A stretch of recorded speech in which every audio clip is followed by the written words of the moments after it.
qofka markii isbitaalka la geeyo aan isbitaal lama geeyna alxamdulilah ma u baahanba gurigaaga joog saa ilaahay gurigaaga joog guriga la joogaa hadaad neefta kugu ceshonta bas masaabac neefna meedu ilaahay meedu ceelin alxamdulilah saxafiyadda caanka ah Aamina Muuse Weheliye oo maanta markii ugu horeysay ka soo muuqatay shaashadaha ayaa waxa ay ka hadashay xaaladeeda caafimaad iyadoona sheegtay in ay in muddo ahba la xanuunsanaysay xanuunkan dunidii oo dhan faraha baan ku haya ee coronavirus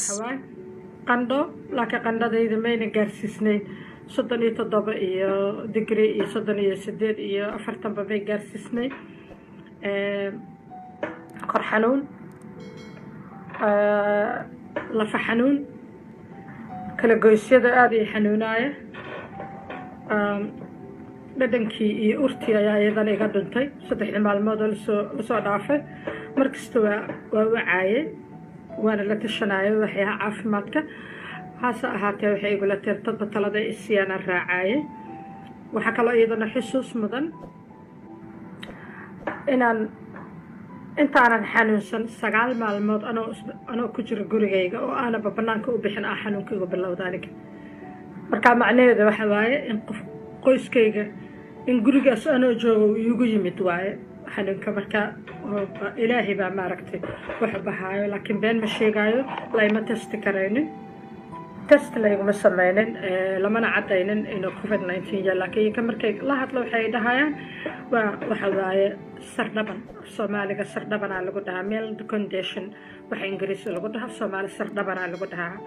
marka sardhaban aan kale u garanayo Soomaaliga waa ballaaran yahay waxa laga yaabaa in wax kale u taqaanaya kan sardhaban u aqaana aslaajigad sardhaban kaasoo ay qabanayay waan iska fiicanahay isku soo kacay qabaysanay salaadeed waa tukana cunto waxa cuni kara cunaay bad laakiin ilaa hadda aan idin la hadlaayo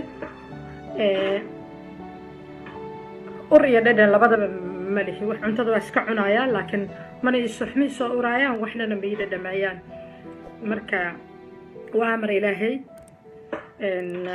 qadartana waan aaminsanahay oo waan maaragtay niyadayada waa ku degan tahay taas horta waa taa laakiin waxaan rabaa inaad kala hadlo waxa weeyaan la dhayalsanin marnaba ha dhayalsanina hadda waa ka sababku ay xiran yahay kaliya inta qolkan ku jira ilmaha aan dhalay 3 ila nool midna hal qol kuma wada jirno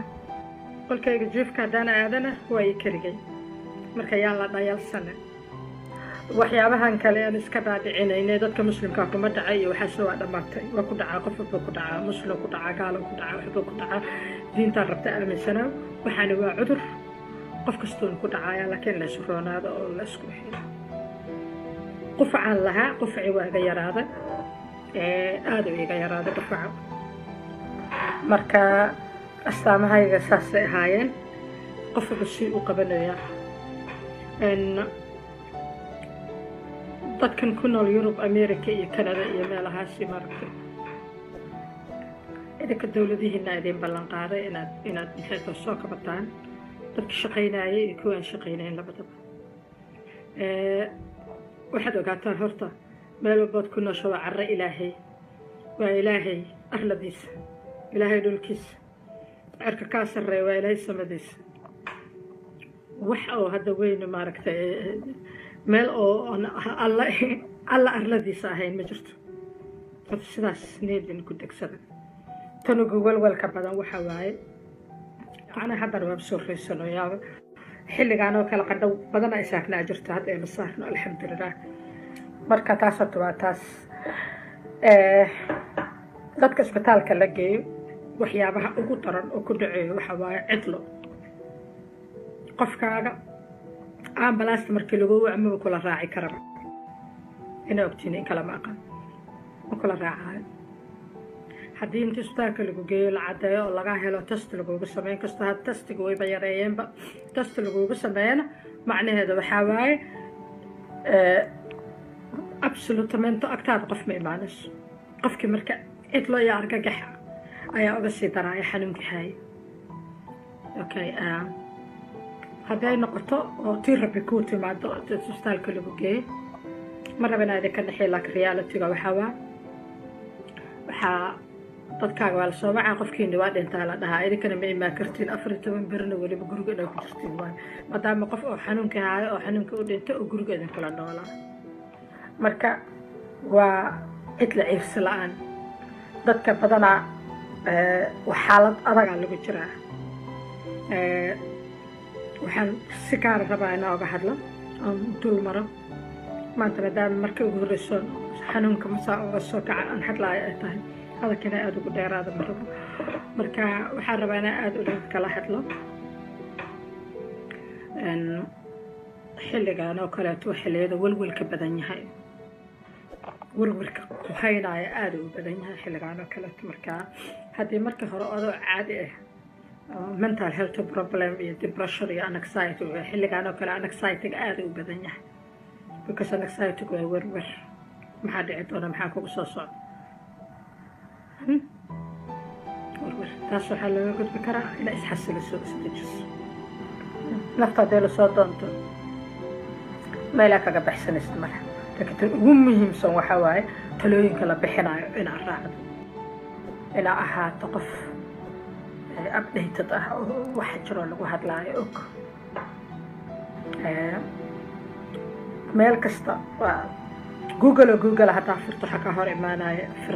fariinta coronavirus waxaa ka hor imaanaya wadaytas carabi ahaa lahaa ingiriis ahaa leeda wada alla wadda ka joogto adduunkii oo dhan qodka alerta waa la siinaa marka wixii xugun ilaahay ah xugun ilaahay waa aad wax maki qaban karta haka adinaa dadaasho lagugu leeya dadka kalena aadan xasina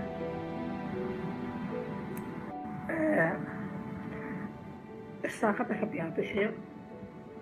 ilaahay irsaaqada bixiyo dadka wadanka ku nool inaan ku dayano ma aha anaga adiga dadkaana aad joogto ama shaqey ama shaqeyn xilligan adag lagu jiro waa la kafaalo qaada noloshaada ilaahay ka sukow waa la kafaalo qaada haddaa shaqaynaysana waa lagu kabaaya haddii aadan shaqaynayninna mar walba waxbaa lagu siinayay haddii aad ganacsi iyo kambani iyo shirkad iyo wax laheedna iyadana qaab kale wax lagugu siinaya dadkan UK jooga haddaa si gaara ula hadlo 6 bishan maanta 2 waayo bisha abriil 6deeda laga bilaabo ayaad arki doontaan warqada idin soo dhacaaya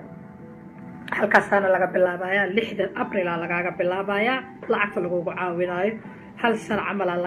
waa laga qaybinaa marka 12 bilood loo qaybinaa 6 abriil ee sanadkan 2020 ilaa 6 kale abriil ee sanadka 2021 hadda saa u taqaan